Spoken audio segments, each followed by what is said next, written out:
And Mr. Chandler, would you mind coming up on stage with me so I can make some quick introductions as we get started here?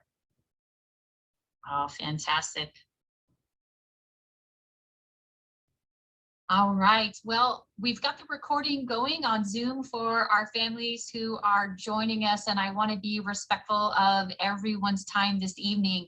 So I would like to welcome you guys to our second STEM speaker series, and the theme tonight is all about technology. And this evening would not have been pulled off if I did not have the support from Mr. Brian Chandler. Brian has done an amazing work reaching into his personal network and grabbing those unicorns and saying, hey, I'd love to have you come on over and speak to our Academy of 21st Century Kids about the great work that you are doing in your community and specific roles. So Mr. Chandler, a huge, huge virtual hug to you for making this such an amazing event with so many wonderful speakers tonight.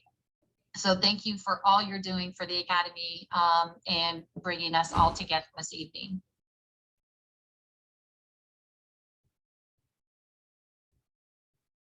And you can come off mute if there's anything. There you go.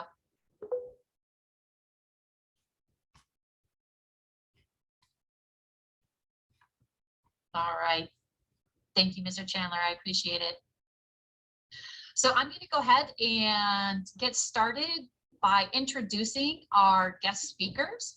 And each of them will be walking through their background about how they ended up where they did, the career journey that ended up where they are today, and a little bit of some interesting steps along the way that kept them going, that kept them motivated in the positions where they are. And for the students that are in our STEM school, this is really our opportunity to provide you guys a platform to hear about subject matter experts who are in the industries of science, technology, engineering, arts, and math. And so, as I mentioned, this month is all about technology.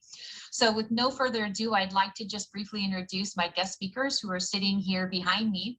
I have Mr. Doug Green, who is right here in the Vacaville area in Northern California, who is doing amazing work, not only at our community college, but also with our high school.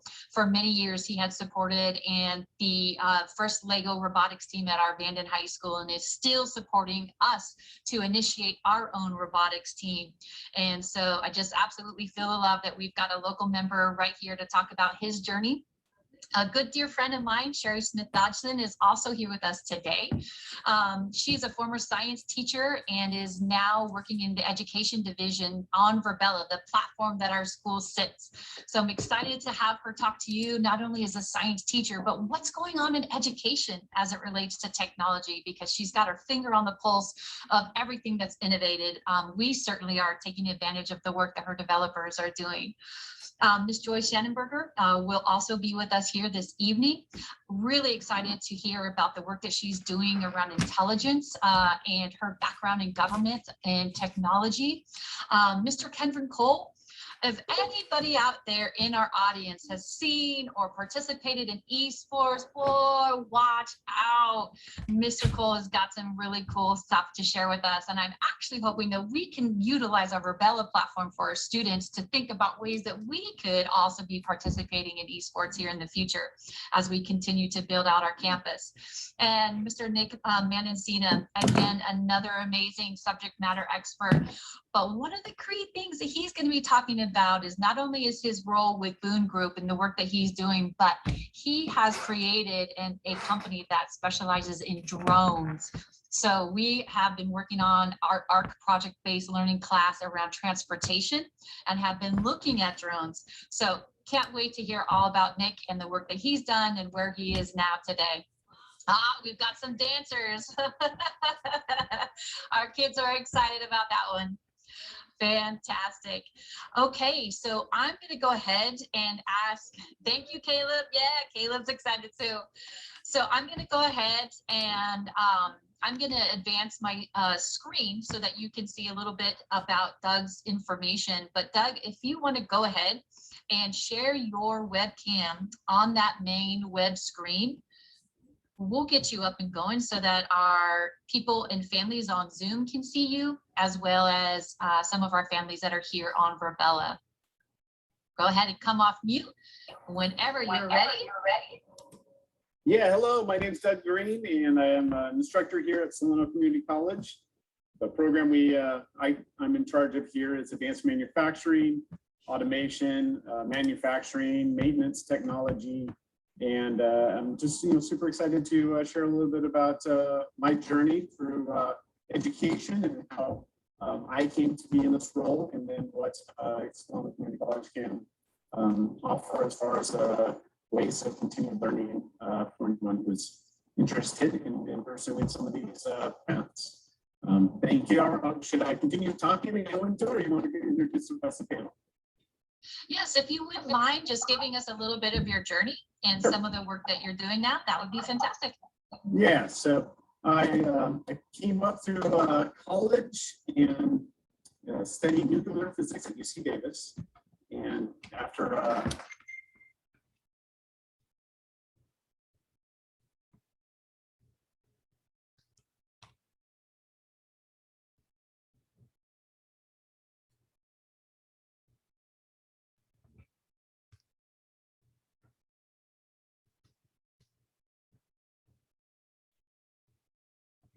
Recording in progress.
teaching education, especially in STEM, was back in the year 2000.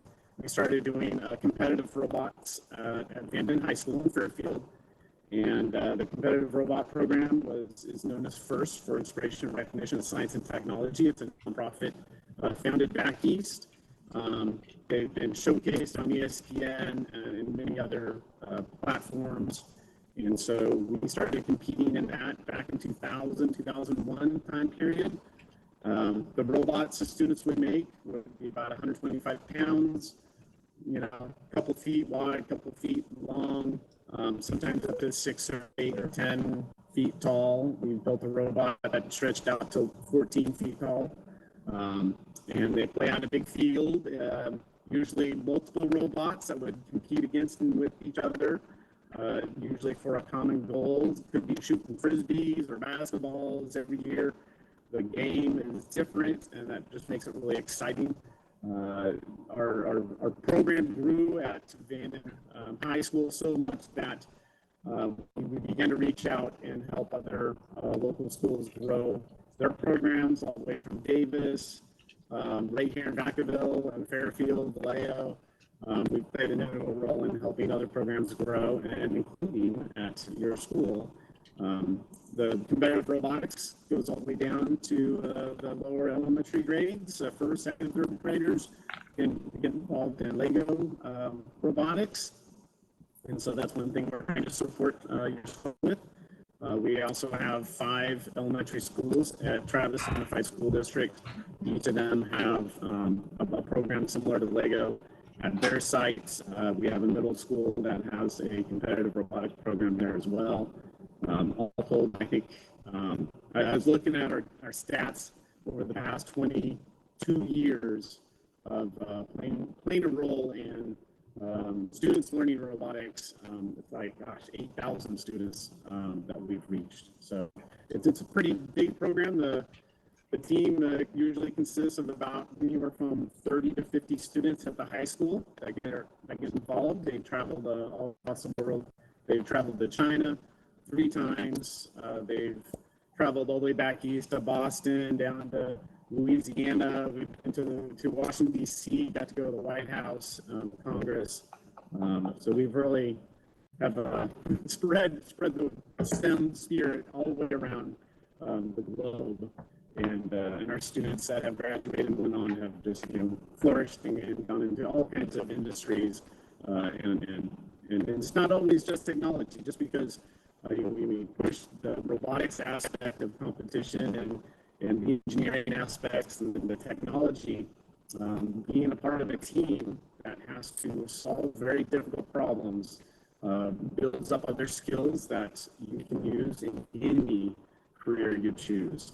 Whether it be understanding how to manage a team, how to do some project management, how to budget and finance your goals, how to set goals, how to communicate and present information in a very unique way that reaches a lot of different avenues, like social media versus snail mail, regular mail.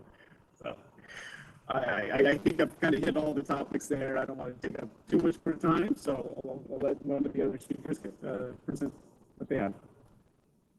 No, I really appreciate that so much. Thank you. And we've got some of our students that are also here at our physical campus in those computer and robotics clubs now. And I can't wait for them to continue to develop those skill sets as you manage their project management skills, setting goals, communication, leadership, teamwork.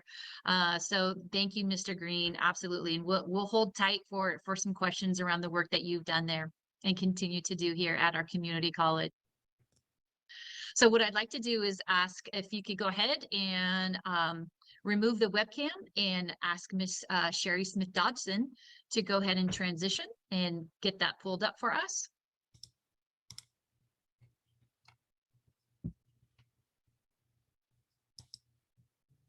Hello. And fantastic. Whenever you're ready.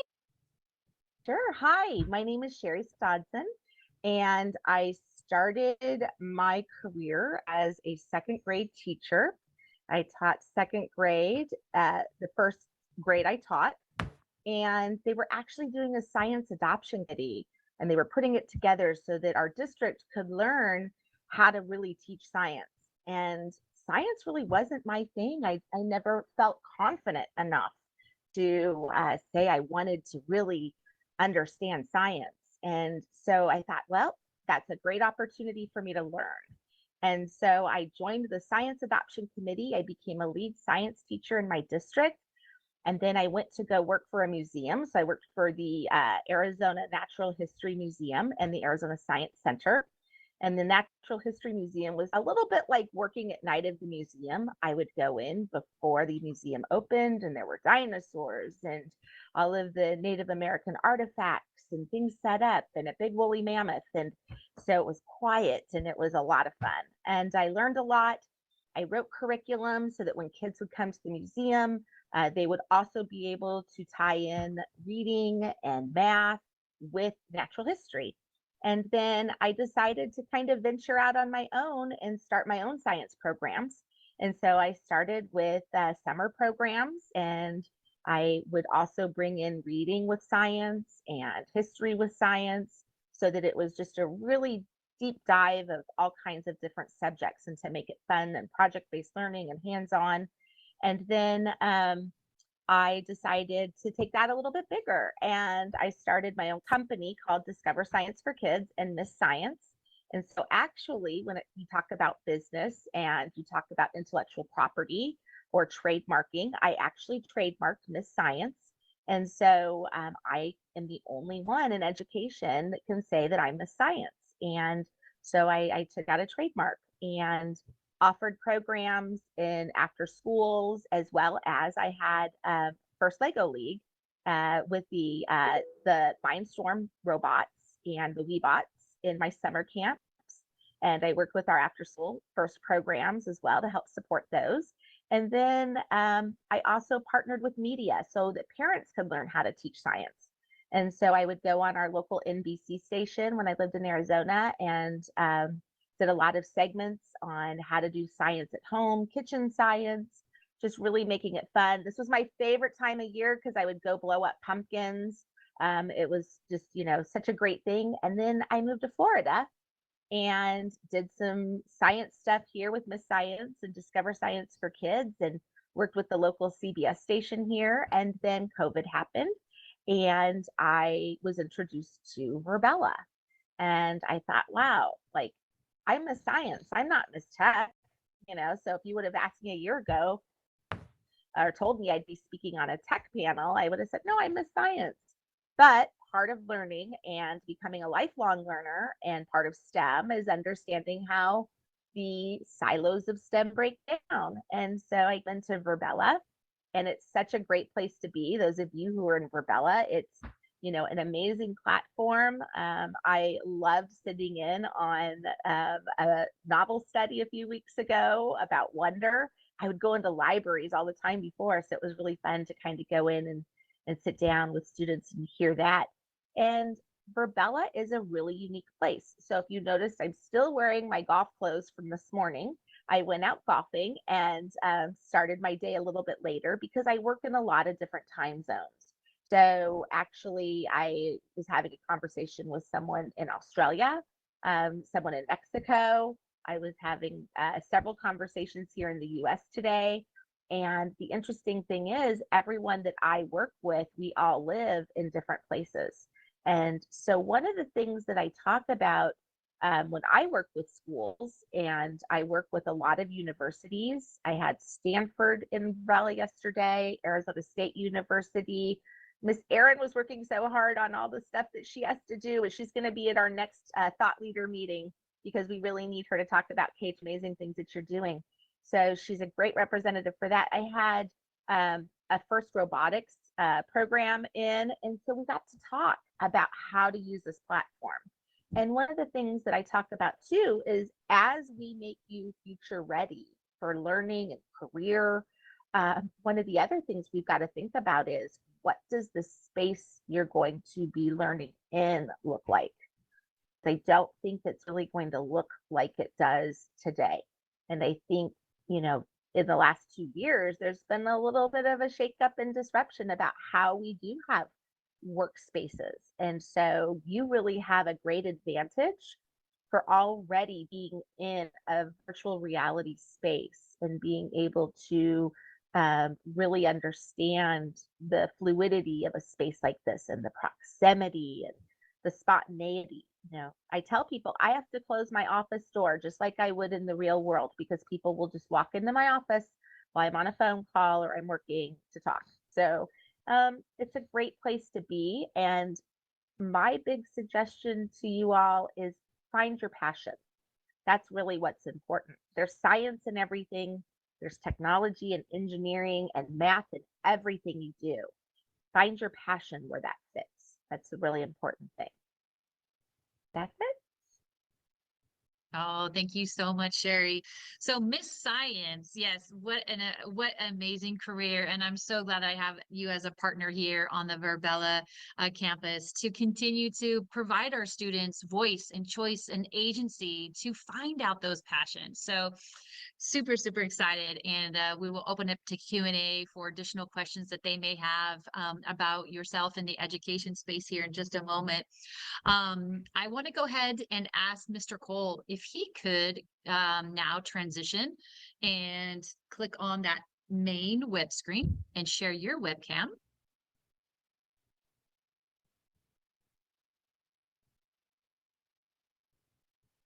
Hello. Can you guys hear me? All right, we can hear you. Okay, perfect. Thank you so much, Ms. Erin, for inviting me. Hello, parents and students. Thank you guys so much for joining. I think it's a great speaker series that you guys are putting together. My name is Kedreon Cole. I go by Ked, and I'm calling in from Texas, actually, Frisco, Texas, home of the Dallas Cowboys. So you guys are Cowboys fans. Hello. Actually grew up in Texas. So a big fan of all sorts of kind of Dallas sports. Happy to share a little bit about my story. It's certainly an unconventional journey to where I'm at now. As I mentioned, born and raised in Texas, actually went to the military just out of high school. So spent 8 years in the U.S. Navy in the submarine community. So spent more than a few days underwater with some of my best buddies, traveling around the world and getting a chance to really experience a whole host of different cultures and different opportunities as well.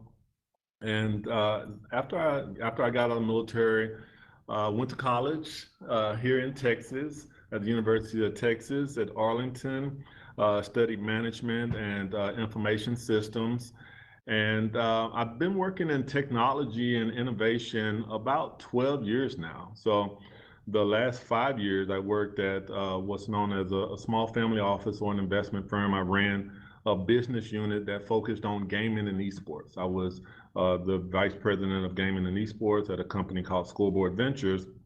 And believe it or not, my sole role day to day was to look at video game companies and what's known as esports companies to see if they were worth investment. And so it was really intriguing. It was actually my first experience in the esports space. Although I played video games my entire life, it was a bit shocking to see that there was an entire industry built around professional gamers, right? And so for those that aren't super familiar with the term esports or the industry as a whole, it's essentially the transformation of video games or gaming into a spectator sport, right? And so people are able to watch other people play video games.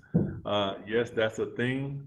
And actually there are millions and millions of people that do that every day, believe it or not. And so I got a chance to work with some really cool companies, people like Optic Gaming and the Houston Outlaws and Team Envy, who are all professional esports organizations. Also work very closely with the Dallas Mavericks. Believe it or not, they have an esports team as well. And you see more and more pro sports teams, traditional sports teams, actually getting into esports and kind of broader digital entertainment. So I did that for about 5 years. The last 2 years, I actually started a company. My company's name is XR Sports, and we build essentially personalized media or gaming platforms for influencers, right? So we get a chance to work with some really awesome companies like pro sports teams and college conferences. We work with 2 college conferences now, about 26 universities, and also what they call verified influencers, so athletes and kind of celebrities. And you see more and more celebrities actually getting into gaming and esports. And I'll say this, certainly we're going to touch on it a little bit later, but parents, I'm sorry, but if their kids are saying that they want to be a YouTuber or a streamer, believe it or not, they may be onto something. So it's such an incredible space, and people are so enamored. This is actually the way of the next generation. We believe esports is really about community more than anything. So gaming, as many people know who play video games, are generally about the storylines and the characters within the game, and esports is a really good extension of that to actually talk with or experience the people that are narrating or live streaming the games as well. So people build community around the game. They also build community around the people live streaming the game or broadcasting or shoutcasting, what they call the game. And so super happy to share a little bit more about gaming and esports and how it ties into essentially the next generation of learners, And again, so excited to be here and share the panel with so many great folks. Oh, thank you so much, Mr. Cole. One of the questions that I had with the explosion of this industry, what do you think about the possibility of this heading over to the Olympics? Could this Oh, be in the Olympics at some point as a sport? well, Esports. absolutely. Okay, Absolutely. So we're going to have to break that down. let's do it. They actually had some esports participation in this past Olympics in Tokyo, right? So there were already people competing in esports, and I probably should break it down that esports is not just an entire monolith, right, or a big genre to itself. It actually, if you think about esports, they are broken down by segments just like traditional sports, right? So if you think about hockey or baseball or football, they have different types of esports as well. And so it is super intriguing. I do certainly believe that electronic gaming is going to be a big part of Olympics, a big part of probably every part of many of our lives going forward. But yeah, certainly I could see people competing in the Olympics in a broader sense around esports. Okay, I love it. All right, let's do this. Let's do this. Fantastic. I'm going to ask Nick if you could please transition and grab that main screen there. Get your webcam going. All right. I'm going to turn it over to you, my friend, and let's talk a little bit about the world that you are in now. Well, thanks, Ms. Aaron. It's great to meet everybody. Hi, my name is Nick Madincea. I'm a unmanned systems expert at the Boone Group, otherwise known as drone technology. A lot of people have heard the term unmanned systems, but drones are a lot more popular as a term. So I actually specialize in, sort of what you would see on the shelves at Best Buy, except I'm working with one of our clients at the Boone Group where we're selling their drones, which are like a very, very ruggedized version of what you would see kind of on the shelf at Best Buy to primarily the United States Air Force. So, a lot of people call me the drone guy. You're welcome to call me that too, as long as I'm not the drone guy who crashed your drone. Anyhow, so I actually got my start in the drone industry when I graduated from high school in 2016. So, I was 18 at the time, and I really wasn't sure what I wanted to do. I felt like college wasn't for me. Really wasn't sure like how I could pursue my passion and lifelong love of aviation. And at this time, I was actually taking flying lessons in a Cessna 172 when I found out about drone technology. And being the son of a single mother, my mom was always really concerned with my safety when I would go fly. And she would kind of give me that special hug and kiss and just say, please be safe. And I knew that my safety really took a toll on her in terms of just her worrying about me. So I actually decided to transition to drone technology, except I found that drones were really hard to fly, almost harder than my manned aircraft. And so I said, what if someone did something about this? What if someone built a company that taught people how to fly drones? And so from 2016 until 2020, I had the pleasure of running my own company where I taught people how to fly drones. So during that time, I did everything from teach a class at MIT to write the international standards for professional drone racing to give a TEDx talk at Texas A&M. And what I really fell in love with was something called micro FPV drone technology. So it's a drone kind of just like this, if you guys can see that, where, a drone is technically called an unmanned systems or a quadcopter because it has 4 rotors, quad meaning 4 and then force rotors. And the way it works is that there's a tiny camera right here, if y'all can see that. Try to get in the light for you. That transmits through this antenna here on the back to a set of goggles that I would wear as a pilot, but that spectators could also wear. And so I see exactly what that drone's seeing. So I feel like I'm flying on the drone itself. So it's pretty cool. And I would actually do this inside of a flight museum once a week, where I'd either be doing demonstrations myself or teaching people how to fly. And then unfortunately, when COVID hit last year, we did have to close our company. We honestly just ran out of money.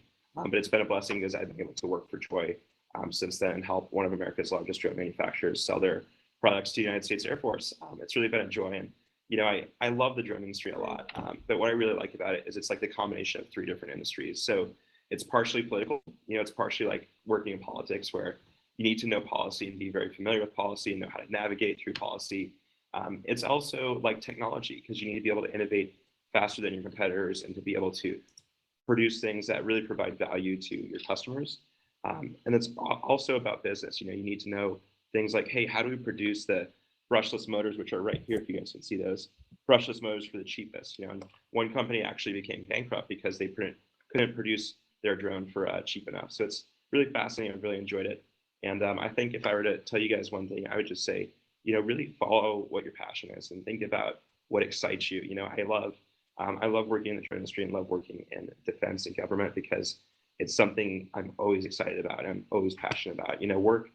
Work is a tough thing. It's tough to do anything for 40 hours a week, but when you love it and you deeply care about it, it makes your life a lot easier. So that would be my one big takeaway for you guys this evening. Yeah, I'm definitely hearing some trends around passion for our young entrepreneurs and business owners as they're finding their way through the space.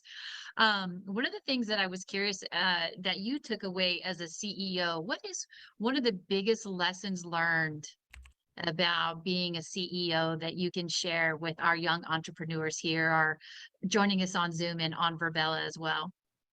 Yeah, I think, when you think about what a company is at the end of the day, right? What is a company? A company is a collection of people. And I would say, regardless of what you're doing, whether that's software or hardware or something else, your company is your people. And of all the assets that you have, whether that's intellectual property or physical property or something else, your people are the most valuable thing. And my best advice for you as an entrepreneur, as a CEO, or as a leader even, is get to know your people. Love them deeply and pour into them and understand them as well. Understand why they're doing what they're doing, why they're passionate about what they are. And honestly, I would also read up on psychology or body language or communication and stuff like that. I know that I've read up on those things and it's really helped me as a leader and as a friend. So I would say really concentrate on your people and think about, hey, we need diversity in terms of personality types, not just, other things as well. So think about how you can all complement each other. And, I think about it like, hey, if I were to create a team to climb Mount Everest, right? Who would I want on that team? Okay, so maybe we want someone who's like really physically strong. Maybe we want someone who's very mentally strong. Maybe we want someone who's very cunning and creative and smart, right? So think about it like that. Think about what your mission set is and your end goal and what types of personalities and people you'd look behind that and how you as a leader can care for those people. I love it. Putting our people first. Absolutely. A servant to all of our amazing family members who believe in us, who believe in our vision and commit. I couldn't agree more. I did have our additional guest speaker join us, Ms. Shanaberger. It is looking like she may have a little bit of audio connectivity. So I just want to check in and see if there's any chance that that she is hearing us now. If you could come off of mute. And Nick, I'm seeing Sharon, I'm chatting with her right now on the side. I'm trying to help her figure out. She can hear the notifications, but no audio from the room. Okay, I appreciate you helping her out. I have given a couple of suggestions on my side to see if we can't help troubleshoot that input functionality that may be preventing the audio coming into her. So let's see if we can't get that worked out. I really appreciate it. Okay, so while we wait for Miss Joy to see if we can get her audio working, I'd like to take a moment and offer our families Miss Sarah, who is monitoring some of the feedback and questions that are coming through. Miss Sarah, I'm going to pause for a moment, turn it over to you to ask of your family members who may be joining us. Is there any questions or current feedback or thoughts that our students or family members have about any of the panelists and the information that they've shared? Not so far. If you guys have any questions, please feel free to put them in the chat and then I may relay those questions to Miss Erin and our panel. Okay. Yeah, absolutely, Sarah. If you want to just go ahead and pause or just put a quick chat in there to let me know. I did have a question. If I could come over to Mr. Green for just one moment. You had mentioned that quite a bit of the work that you did with your high school robotics team was done internationally. Can you speak to some of the experiences your student gained from working with students internationally and the diversity and the inclusion and the respect for the work that they've done together in this field? It's as we become a multi-planet very soon community. This is never more important than being able to work with young students who are in different parts of our country, and would love to hear from you what your experiences in working with our your high school students was. Yeah, that's a great topic, and I can't say enough about how beneficial it was for these students. The ability to travel a little bit around the country. We're fortunate to be across the street from the Air Force Base, so about half of our students, if not more, have some military traveling as their family has moved from base to base. But for those that haven't been around the country much, it was really good for them to see and interact and work with students in all parts of our country, from the south to the east to even up north. We did Arkansas, Texas, Louisiana, but we also went to Boston, Washington, D.C., and Colorado, and just kind of really, and it's kind of interesting. As much as this is a very competitive thing that we do, if you look at the takeaways, you talk to the students that come back, they're usually the most favorite experiences typically are interacting with other students from all parts of the country. Our adventures over to China, mainly Beijing and Shanghai is where we spent most of our time, is really just a lot different culture about, I mean, to be honest, even though we might think that certain areas of our world, and China included, are just so much different than us Americans, right? Well, especially when you work with students, have our students and their students collaborating on a common task to put together a robot to enter into a competition. And you kind of find out that there's a lot of shared similarities, especially our youth and the global mindset they need to have to be able to communicate with people from all over the world. And they're fortunate to realize that a lot of the students they interacted with in China knew how to speak a lot more English than they thought they would. I'm not sure our students did learn some Chinese. They probably should have known a little bit more. But really, when it came down to it, they had a common task and they collaborated great. And they had to rely on very precise communication to get those instructions out, to try and make decisions together, use a variety of media and techniques and technology. Google Translate was pretty helpful in getting across some of the language barriers with the students working together between the two countries. But it was such a valuable experience. I can't stress enough how important it is for students to come out of schooling with a very global mindset, and how to work with people of all diversity, all of the cultures. It's going to make you much more proficient and capable in all your future endeavors. All right, so you hear that for all of our continuity. Go ahead and go on mute, Doug. Thank you. Just getting a little bit of feedback there. I'll adjust that in a moment. But for our Academy 21 students who are in Mandarin and in Spanish, you hear loud and clear. Keep it up, keep it up. Those are absolutely essential. We are going to be working with so many of our counterparts internationally in working on platforms like this, and getting these types of experiences is just paramount. I'm going to go ahead and just pause for a moment. We do have quite a few of our VirBELA students on campus with us tonight, and I want to be able to include their voices and opportunities for them to ask questions of any of our panelists that they've heard tonight. So Aviana or Ayrton, I do see that you're online. I've got Hunter, I've got Gabe. any questions that you guys would like to ask any of our panelists, this is an opportunity for you guys to come off of mute and do that. I am unmuted. Perfect. Ayrton, I take it wasn't, away. but now I am. What's on your mind? I didn't hear all the things about the drones because I wasn't here. So is there a particular question that you may have for Nick I don't know. about drones that you have been researching or looking at? Can a robot control them? Can a robot control them? Can a robot control the drone? That's a great question. Nick, I'm going to ask you to come off of mute when you're ready. Go ahead, come off mute. There we go. That was embarrassing. No, you're Yeah, good. so that's a great question. Can a robot control a drone, right? I guess that really depends on how you define a robot. So for example, is autonomous software a robot?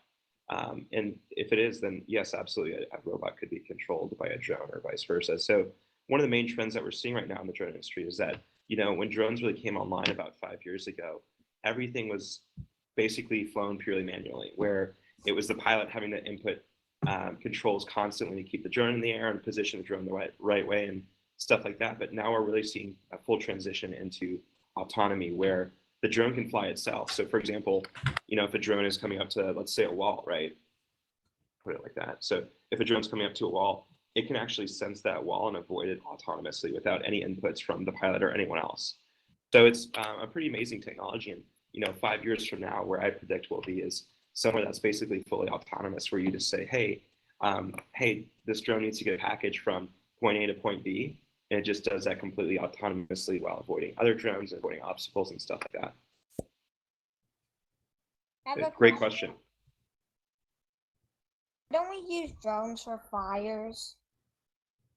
We do, yeah. So part of what's so cool about drone technology is that there are basically endless use cases. So drones have been used in fires. What they do is they actually attach a IR thermal camera to the very bottom of it, and they can see like hot spots. And they do this for wildfires, but also for control fires as well. And it's really helpful for firefighters to be able to see, hey, there's like a hot spot here. How do we put it out and attack it? Because sometimes firefighters will see smoke, but not necessarily fire.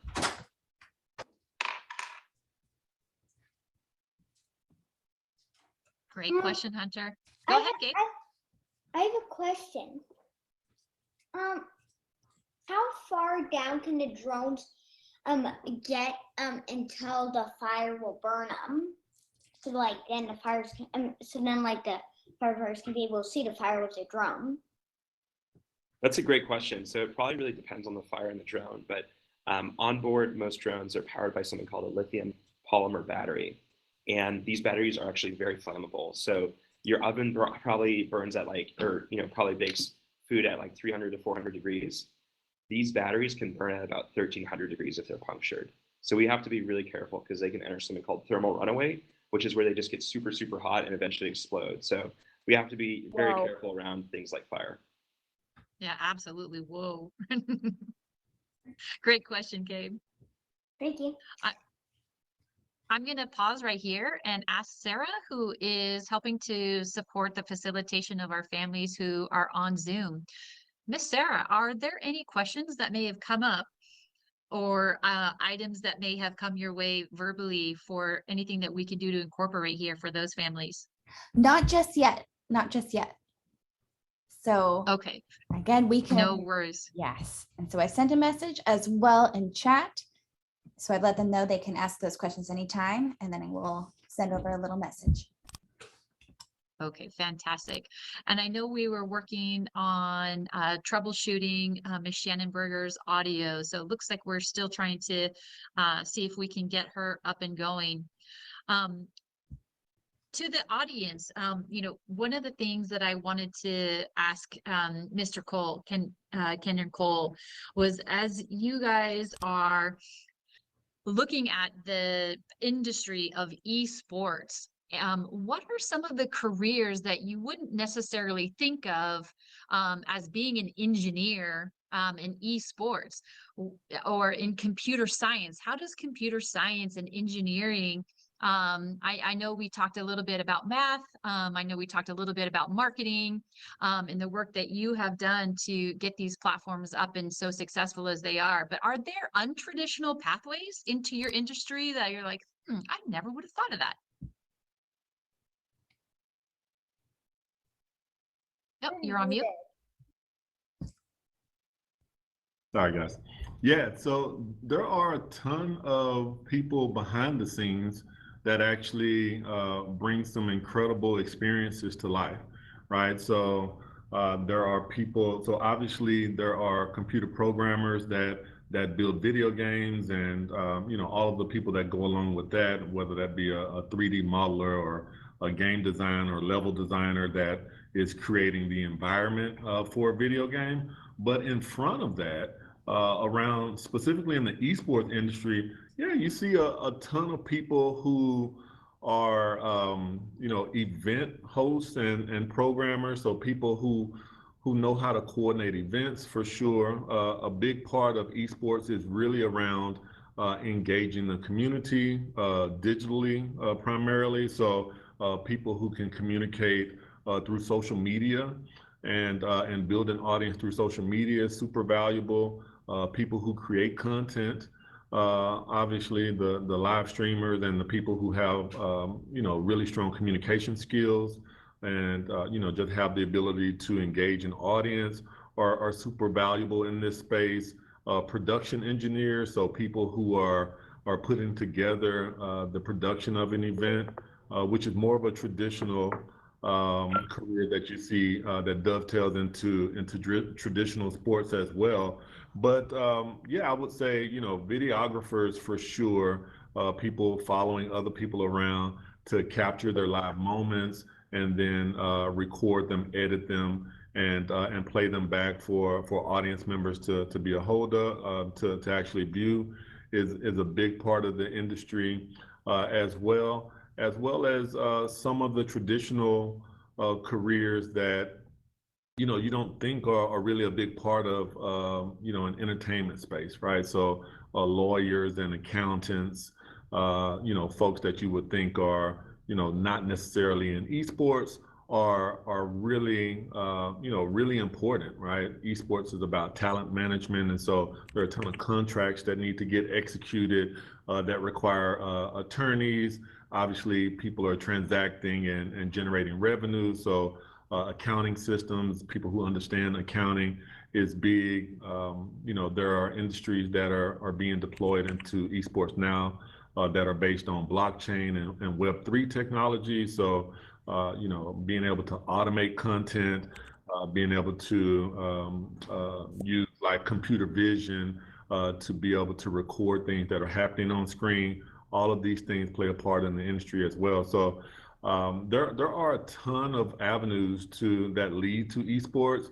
I think I think the speaker, I don't want to say science lady, but Miss Science, I believe was the one that mentioned the main thing you want to do is just follow your passion and you know, learn what it is that you're super interested in, and more than likely that path can lead you to generally anything that you want to work in esports. Wow, fantastic. No, I really appreciate just the levels of opportunity that this new industry is going to offer our students. And we talk a lot about preparing our students for jobs that don't exist yet. And, you know, definitely as you look at how technology is advancing so quickly, I just think there's so many areas of opportunity that we have yet to explore. And so I appreciate you kind of unpacking that for us in this industry.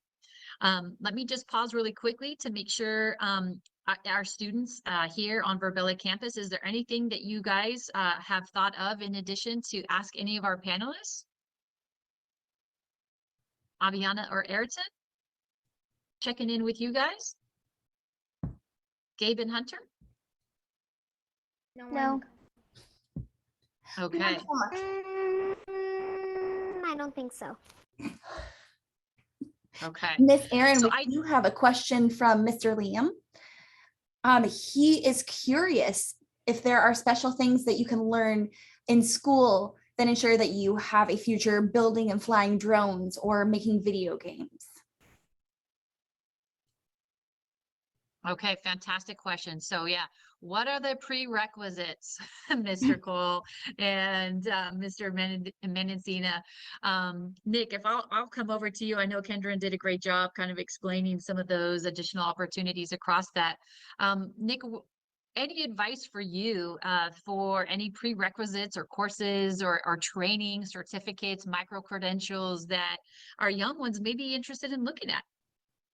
Yeah, so I think a couple things there. First is, computer science always helps, especially with a lot of drone programming. Again, returning to that kind of theme of autonomy and things becoming more and more increasingly able to compute stuff on their own. So I think computer science definitely helps, as well as if you can get involved in aviation in any way, that's a huge leg up. The most effective, important people that I've seen in the drone industry actually come from a background involved in some sort of manned aviation, whether that's helicopters or aircraft. So I think if you can go and take a discovery flight at your local flight school, or even sit in on a class where they're teaching stuff about, say, airspace law and what that actually looks like, that will give you a huge leg up. Other than that, part of the beauty of the drone industry is a lot of stuff is open source. A lot of the information is out there. People don't like to be closed off. People like to be very open for the most part. So you can go on YouTube and watch lots of videos about how to build drones and how does sort of drone airspace work and what's the legality of flying a drone around a city and stuff like that, and really learn a lot that way. So it's a really great way to balance sort of the inside the classroom learning and outside the classroom learning. All right.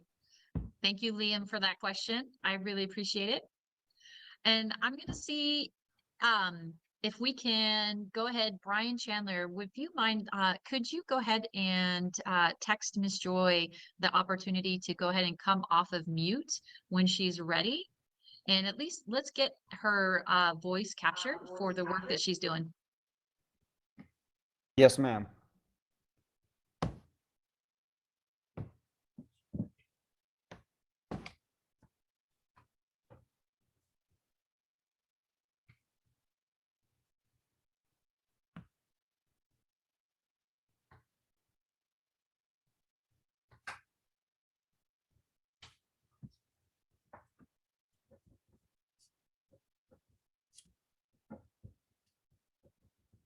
I appreciate everybody's patience while we provide Ms. Shanaberger an opportunity to come off of mute. Hey There we everyone, go. Brian, can you hear me okay?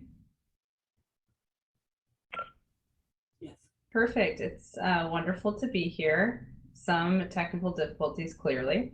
So I actually can't hear you, but Brian is going to translate for me as I share a little bit about my background. So I was born and raised in Detroit, Michigan. Brian, I can attempt to come on camera. Yes, but I am work. Give me 1 second here.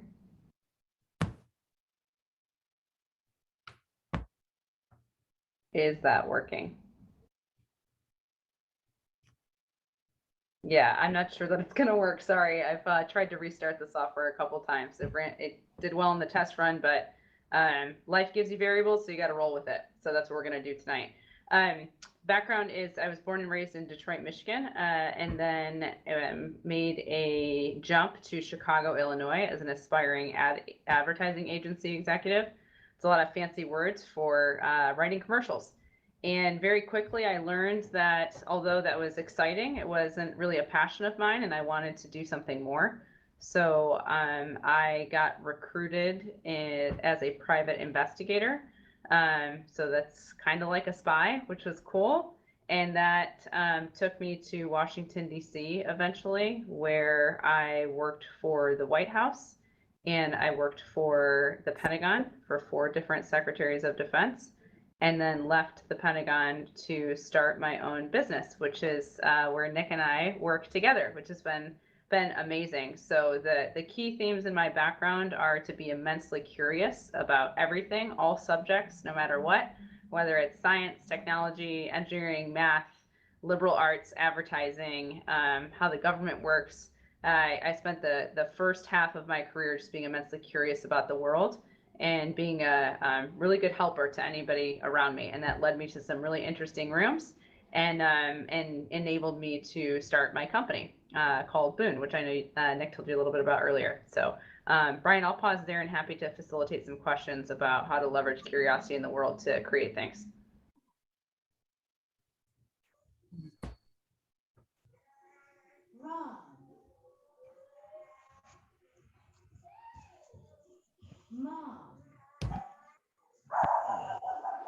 Sharon, do we have any questions for Miss Joy right now?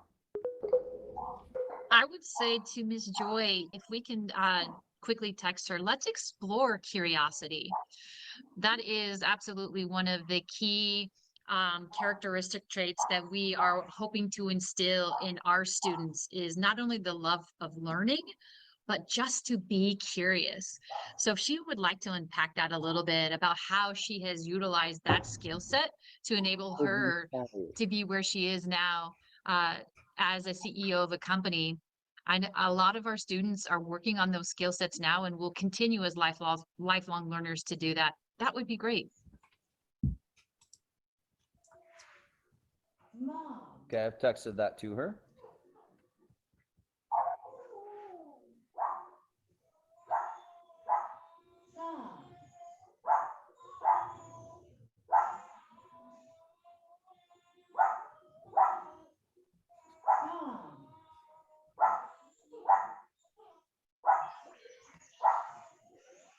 Hey, I'm off mute. I just didn't see the question, Brian, if you want to type it. Oh, got it. Yeah, using the skill of curiosity to become a CEO. Yeah, I think the biggest thing is when you're curious about something, you have an art of just wanting to discover for the sake of discovering, right? So you're not really scared to fail because you want to get to something that you've never understood before. And I think that fabric, when you're constantly seeking, constantly curious, it almost trains you to not be afraid of failure, which is really nice. And that's immensely important when you're building something that's never existed, because you fail a lot. Just like any sport or new idea or any creative venture, not just in the arts, but in the technical skills as well. You have to not be afraid to fail. So when you're curious, it helps you not do that. Thank you, Brian. I appreciate you facilitating some of the questions. I wanted to ask really quickly, I want to pause for our families online. Miss Sarah, has there been anything else that has come in that we would like to take this opportunity to Did I address? always have a desire to start my own company, or is that something that evolved as I went through my career? You know, I think that is something that has evolved. I always knew I was going to create something. And it's easier to look at your life backwards and see that than when you're in the moment sometimes. So every job that I've had, every leadership role I've had on athletic teams and things of that nature, the job didn't really exist before I got there, and then I created it and made it my own. So by the time I got ready to launch Boone, I basically looked back at my life and I realized that every single experience I've had was the first time for that organization or that team, or even something small like developing a lemonade stand in a town that didn't have one, right? So it doesn't have to be these big things all the time, but when you take something from 0 and you take it to 1, you create something that's never existed. You kind of get this muscle memory to always do that, right? And so Yes. you can constantly push yourself to create something that once wasn't, and then move on and do the next thing that'll propel anybody to create something of their own, or create something inside another company or business unit or a research center.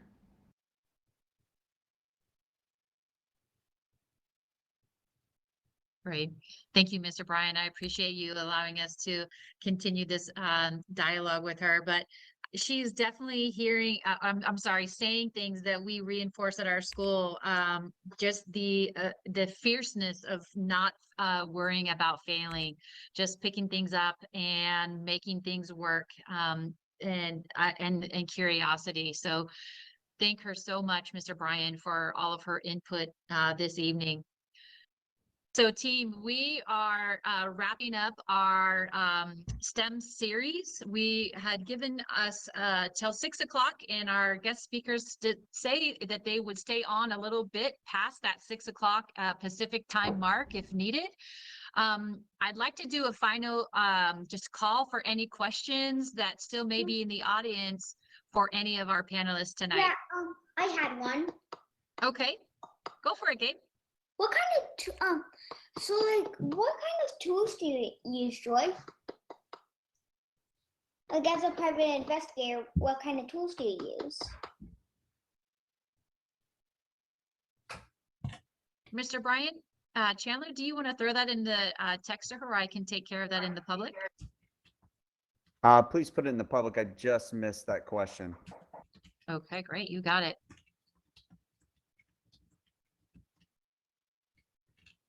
While we're waiting for that, Caleb here had a question for Mr. Nick. Question was, why is the camera on a drone positioned the way it is?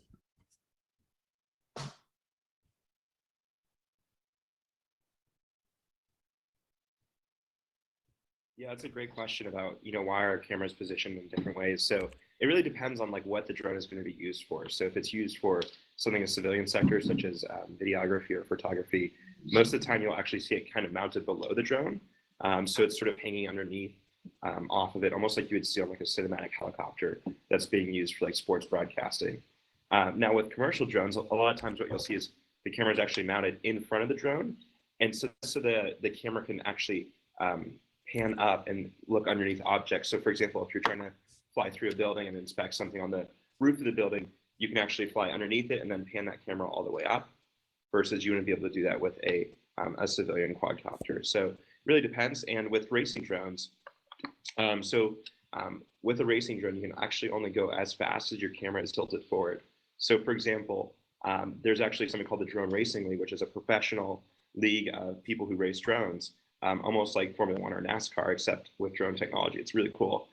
So we're in season right now. It's going to be on NBCSN, but they have to actually tilt their cameras forward, so that way when they're moving forward, they can see what's straight ahead of them. Because if it was just straight ahead, they would just be looking at the ground and they would crash. Great question. All right.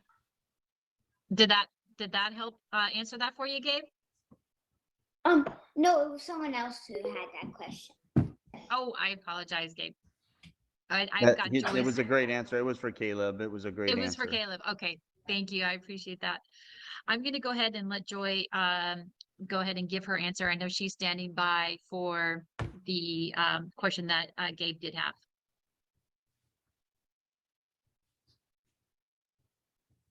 Texted her and let her know to come up. Here she comes. Hey there. Got the question, what types of skills or techniques did I use as a private investigator? So this is actually, it's a short story, but it's a good one. I paid for college by myself by working at a local restaurant, and this is in Chicago. And in that restaurant, a lot of my regular customers were FBI agents, Chicago police, and government people. But I actually didn't know that because they didn't really talk about their professional life. So I just treated them with respect, was genuinely curious about their families and their interests. And I was in school for marketing and advertising, and I got a minor in photojournalism. And a lot of my customers knew that I was getting a minor in photojournalism. So I actually got hired as a photographer, and I got taught how to take photos all over the city to maybe look for things that the everyday person didn't see as suspicious. And then my photos were utilized in cases, mainly in gang violence, unfortunately, which is a really big problem in Chicago, South Side and West Side, to make sure that we could help kids that got recruited into a bad situation get out safely and back into school and back into programs. So it was my photography skills that actually helped me become a really strong private investigator. All right, there you go, Gabe. You heard it here. Okay. We'll get you some of those photography skills. Okay, so My dad already taught me photography. See, you're well on your way. So I'm going to go ahead and close out this last question to our panelists for those that would like to respond. One of the last question is, what is one suggestion that you would give your younger self to help your success? What one suggestion would you give your younger self to help you with your success? So if that question resonates with any of our panelists tonight, would love to close out with some of that advice.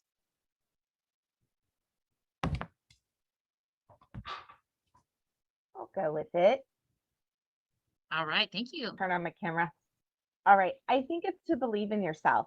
You know, it took me until I was a lot older to understand that I was smart, and smart in many ways. Smart means a lot of different things.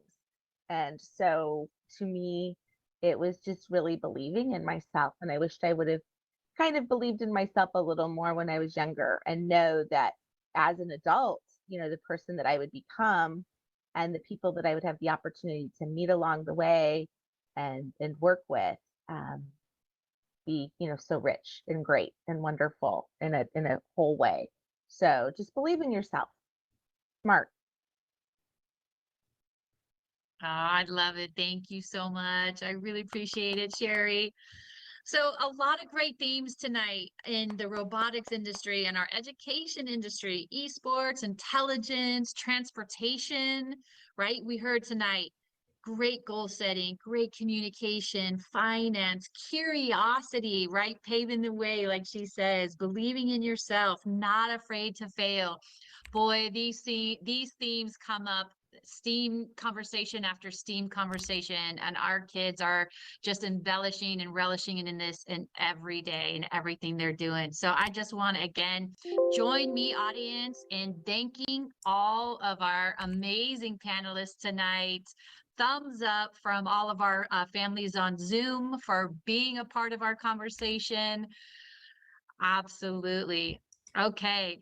Well, I'm just going to be allowing our friends to thank you on chat. If you want to come off mute on VirBELA and say thank you, now would be the time to go ahead and share that with our panelists. Thank you. Thank you. Thank you. Thank you. Thank you Thank so you. much. Thank you. Thank you, guys. Bye. Bye. All right, and we've got some dancing. That's what I'm talking about.